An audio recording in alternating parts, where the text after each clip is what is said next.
from coins.ph. Kumusta naman po kayo ngayon? Good! Ngayon po, nandito tayo sa 7-Eleven. Magka-cash in tayo through the Click Kiosk. Madali lang po ito. Tara, turuan ko kayo. Pasok lang tayo. Ito po ang Click Kiosk. Through a few clicks po, makaka-cash in na kayo and instant din to. So, unang step is click e-money. Sa coins.ph tayo. Click din yan. And then enter your mobile number. And then press enter. Enter the amount na gusto nyong i-cash in. Enter ulit. Review nyo po yung details ninyo kung tama yung mobile number and tama yung amount. Then click next. Ayan. So may lalabas na po na receipt dito. Like this. Ayan. Ito po yung sample ng receipt. So ready na tayo pumunta sa cashier. Halika pa.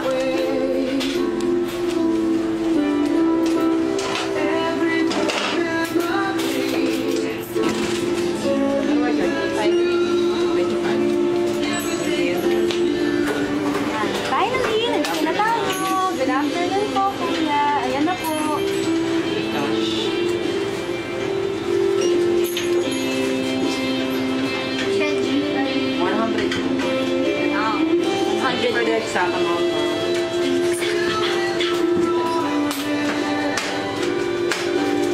Thank you. Ayan na, ayusin natin. Tingnan mo na.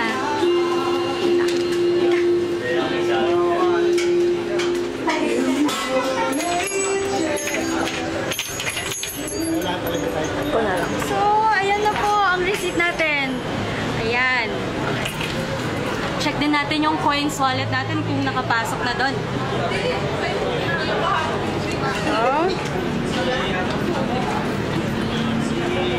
Ayun! Yan na yun! O, diba? Instant! Galing!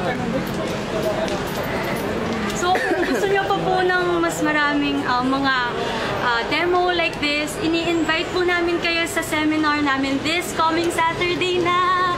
So, join nyo lang po yung Facebook page namin. Yung link na ito ay nasa comment section below. Click nyo lang po yan. And I hope to see you there. Bye-bye!